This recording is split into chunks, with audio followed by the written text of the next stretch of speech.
Hi, beautiful ladies. Welcome back to my channel. So today I want to talk to you about career options that you can choose in order to live a comfortable life. Now, when I say comfortable, understand that comfort is subjective and only you can define what is comfortable.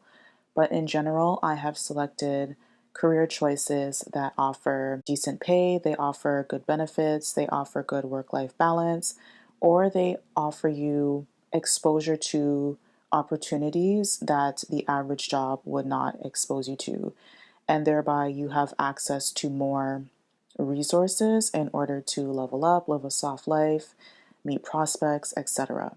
So, the first career option is a flight attendant. One thing that I like about flight attendants is that they obviously have the opportunity to travel around the world and you get exposed to different cultures and countries that you probably would have never been able to travel to on your own if you were not connected to this job. You also receive extensive training on etiquette, customer service, decorum, professionalism, etc. Not just, safety procedures, how to serve in-flight service and things like that, but they want to make sure that you are the epitome of class and professionalism. So, flight attendants have to go through a pretty extensive training on these topics before they're able to get in the air.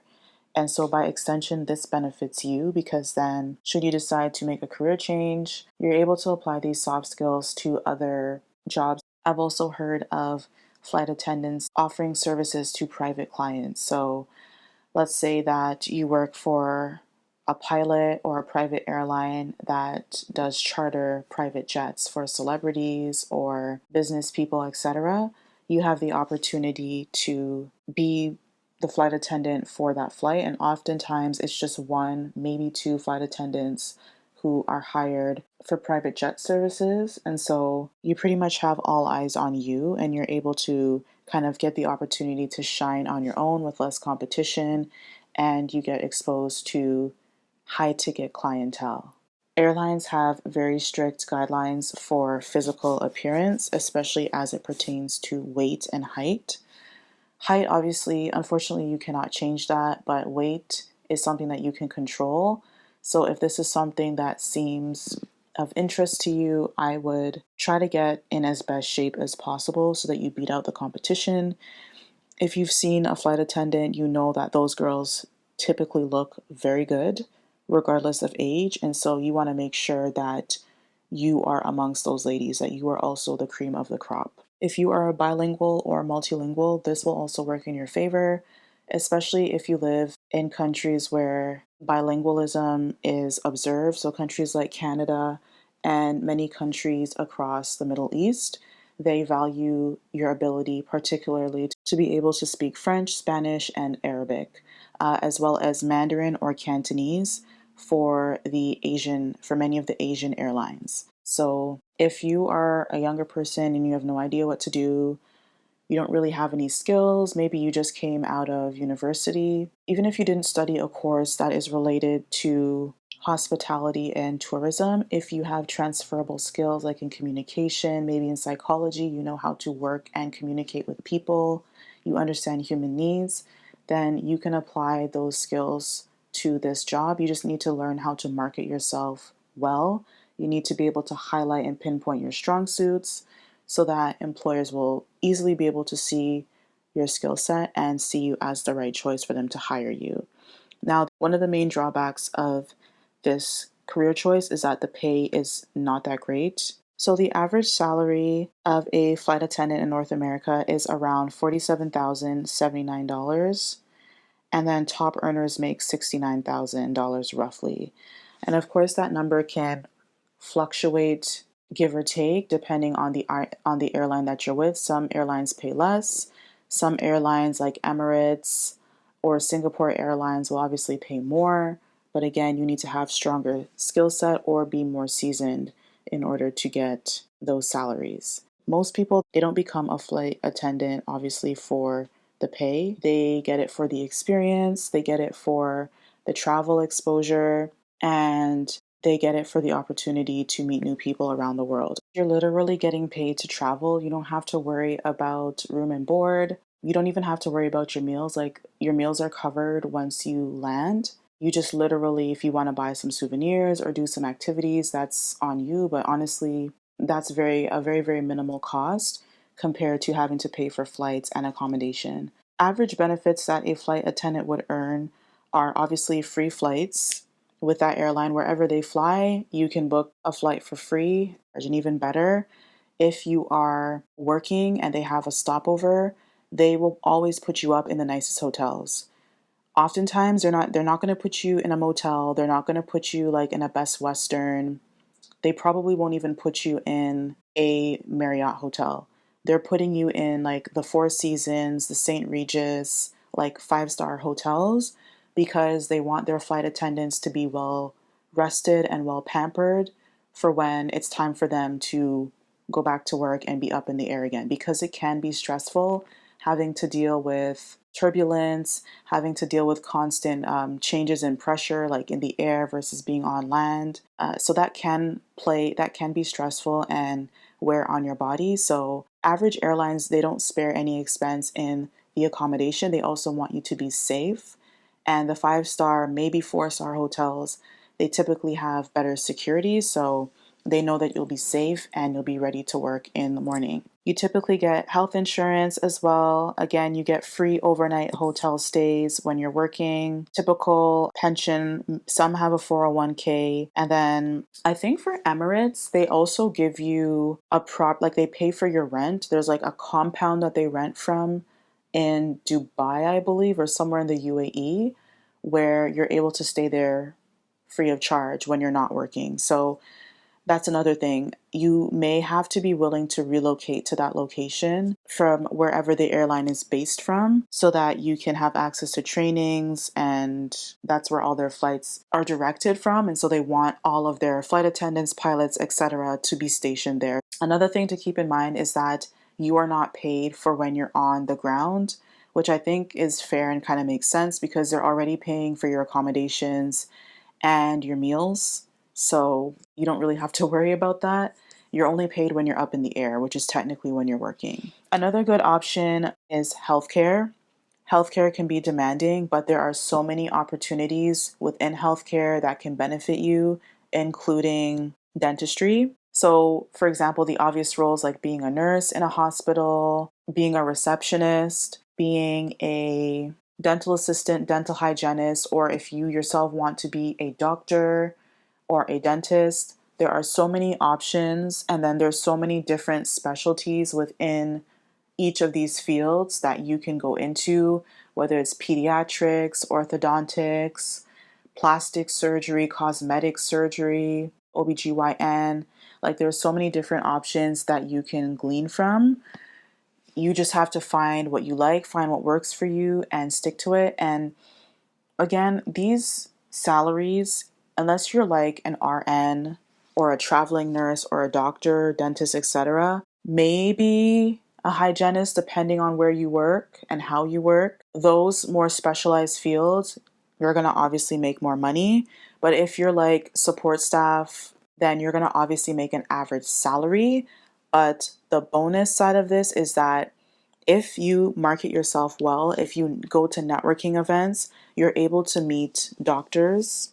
You're able to rub shoulders with doctors who may hire you for their more specialized practices. And so you stand to earn more. I've heard of like dental assistants becoming dental office coordinators and making six figures. You also stand to meet prospects for dating or marriage if that's what you're looking for. A lot of people, they find their spouse at work or at professional events.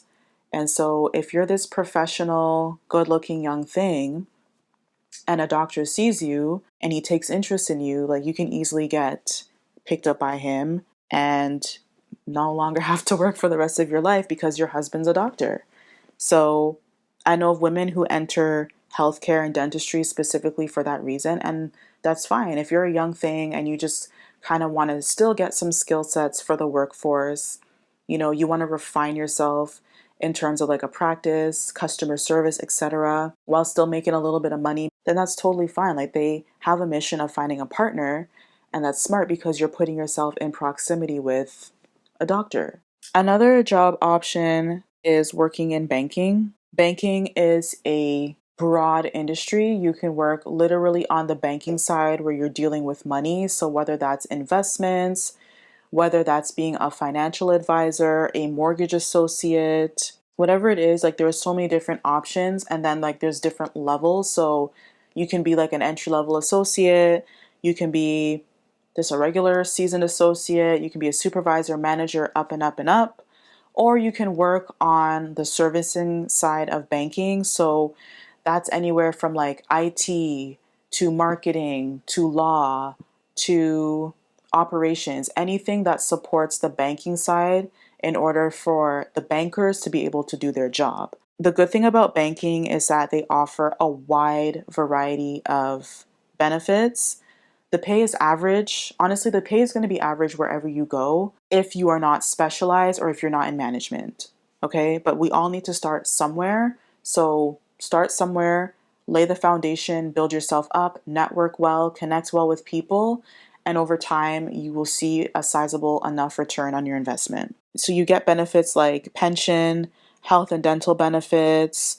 Sometimes that's even extended to mental health benefits. So you're able to go to therapy, you're able to go see a naturopath, you're able to get massages, things like that. They offer a wide range of benefits because they want their employees to show up as their best selves. And when employees are taken care of, then they're able to show up as their best selves. A lot of banks, especially the big corporations like Wells Fargo, Bank of America, BNP Paribas in Europe, Royal Bank of Canada, like they all offer pensions, and they also offer, most banks offer what you call an employee share ownership program. So you're able to purchase some shares for that bank, for that company, and then the employer will match it up to a certain percentage based on what you select. Some of them will allow you to go up to 5% of your salary, and then they'll match like 100% of what you contribute. And that's a very, very easy and quick way to earn money, more money than what you get from your salary. Okay, so when you're thinking of a job, you shouldn't just think about a salary. So, for example, if you're a contractor, a lot of times, or an independent contractor or freelance, you get paid a lot more than a full time employee because you're not getting access to the benefits. But then you have to go and pay for things out of pocket.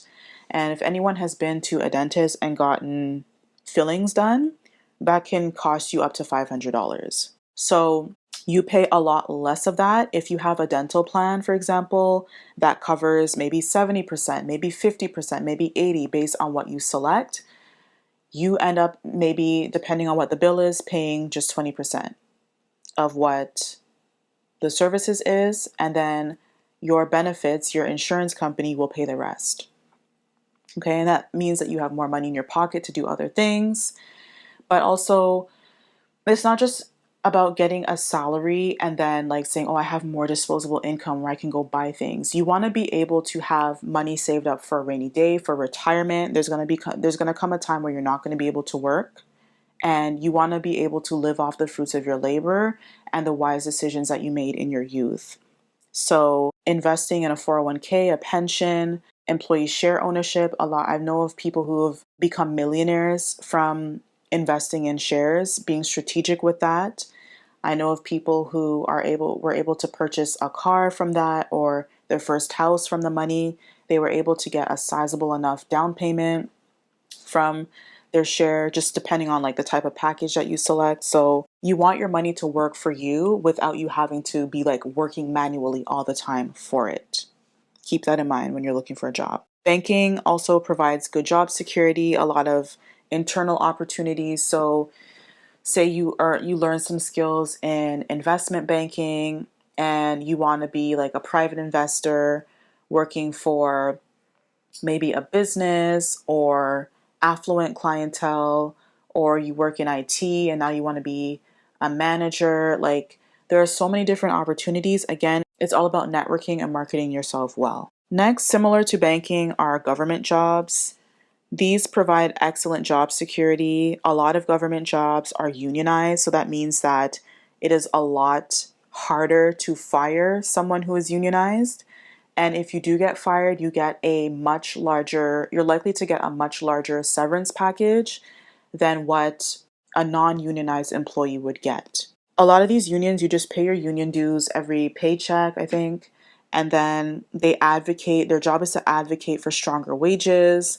A lot of times there's like a wage adjustment based on the cost of living. So if the cost of living goes up, the union and your employer will go in agreement saying, okay, you have agreed to providing a cost of living adjustment to your employees. This is how much we think is fair for our union members. And sometimes they'll go back and forth, sometimes they'll strike, but most times they are able to come to an agreement where both sides are happy and you get paid more money without having to do anything. Your union reps take care of that. If you are interested in union life, you can have your regular job, and then you can also be a union rep where you're able to be on the bargaining table. I've heard of people leaving like their job in healthcare, for example, and then being like a paid union representative. A lot of them make six figures. One thing about unions is they have money, okay? If you are a part of a union, go to every single meeting and go to every single event. Unions are all about like brotherhood and sisterhood and looking out for each other. And so it's easier to move up in a company if you're connected to a union, because a lot of the union reps are higher ups and they will hire people who they know. That's just a fact across the board. So if they see you actively participating, contributing good ideas, you look skilled enough in your job, even if you're not, because I know of people who've gotten by, they're more likely to hire you for more seasoned positions or even those union positions, and you're set for life, you and your kids. Go to the events also, because a lot of their events they don't pinch pennies, especially for holidays like Christmas. If you've ever been to a union event, a Christmas event with a union, there is like the best catering. They have like the best gifts. A lot of them, they have children, so they get the best gifts for their children. They hire like a professional Santa Claus and elves. Like, it's super elaborate. So get yourself connected with benefits like these so that you're not just showing up to work and clocking in and out and then like, oh, it's just a mundane cycle.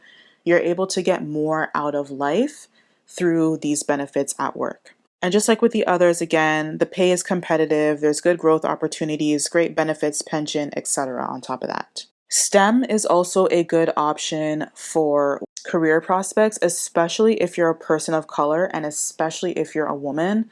A lot of corporations, it was more so during the pandemic and less so now, but a lot of corporations are still investing in getting women into STEM because women think about things from a more right-brained perspective compared to men where they're more left-brained. But being able to think from the creative side with your right brain benefits corporations that are in STEM. So science, technology, engineering, mathematics, and anything like that related. If you're able to provide that creative aspect to things, it's like you're providing a bigger, more well-rounded picture, and you're able to solve equations, come up with more creative ideas that benefits your employer. And a lot of people of color, they also come from parts of the world where they do things differently, they think differently, and so that diversity of thought also stands to benefit employers. So if you're able to get connected, some will hire you. Sometimes they'll ask you like what your gender is and what your race is for like reporting purposes, but sometimes they want to know because they have like a specific hiring cohort for women of color, for women specifically, for new graduates, any of the other equity seeking groups, veterans, etc. And they want to hire you specifically, especially if you have adjacent transferable skills from other industries. You stand to benefit from that as well. And STEM jobs tend to pay very, very well, even for entry level. Sometimes you're starting at $80K right out of undergrad. And lastly, this is not really a career, but being a housewife is another viable option for women to consider as a career. Obviously, you work from home, you take care of the household, your spouse, and your children. If you want to have children, a lot of times, if your husband is generous or affluent, good with his money, etc., they'll hire a nanny to help you with the work, or a cook if that's not your strong suit, or you just don't want to be slaving away in the house. There are so many options, but you want to, first of all, find someone who is generous and not necessarily someone who's wealthy. There's lots of wealthy men who are stingy. So, just pick wisely. But if you're going to do the housewife route, please make sure that you're marrying someone who can afford for you to be a housewife and who will not say, okay, well, you need to go back to work. Marry someone, again, who's generous, but also someone who has a good paying job. He could be even blue collar. He could even be a plumber making six figures. That's very possible for a lot of the tradesmen to make very, very good salaries because everyone needs a plumber. We will never not need a plumber. We will never not need an electrician. They make good money, but you need to make sure that he's generous and that he's wise with his money. He's not just blowing his cash. He is family forward. He's thinking about the best interests of his family. He's responsible so that you can, by extension, have a comfortable life at home. I also hear some people say that if you are a housewife, you are more likely to be a victim of DV, which is far from the truth. And that's another fear-mongering tactic that people try to use to try to control other women, or they're simply just jealous. You're more likely to experience DV if you live in poverty, because poverty is known to be a precursor to violence, whether it is in the home or whether it's in the community with someone else who is not in your family. And you can just look up the stats. For stats that are reported or not reported, many women, regardless of socioeconomic status, do not report violence for many different reasons. But for those that are reported, you can look and see that women who come from lower socioeconomic statuses, they are more likely to be victims of DV as opposed to housewives who have a higher income, a higher socioeconomic status from their husband. And this is true for many different reasons. One reason being is that men with means, regardless of whether or not he's wealthy, if he has a good enough paying job, these men tend to be more cognizant and conscious of their identity and their image, because they understand that their image can literally make or break their earning potential. And so they do not want to be known as a crazy woman hitter, because that could literally ruin his career. And so these men tend to be more level-headed, and they tend to just not be as abusive. It does happen, but it's not as much. These men also stand to lose more, because if a marriage breaks up because of DV, the courts take that very seriously. And even if you decide not to press charges on that person, the courts are more likely to rule in your favor when you are taking him to court for alimony, child support, and dividing of assets if you do not have a prenup. So he stands to lose more if he breaks up the marriage, especially if it's because of him mistreating you. And there's a saying, it's cheaper to keep her. So a lot of men with means are conscious of this. And a lot of men with means who are like involved in the community, they tend to be more family oriented anyway. And so they're less likely to be abusers, whereas like their weirdo counterparts are less likely to, first of all, even get married. And you can typically see signs of a tumultuous relationship if you were to be with that person long before you even get married to that person. Thank you so much for watching and connecting. Let me know down below of other industries that you recommend for women to enter. Thanks again for watching, and I will see you in the next video.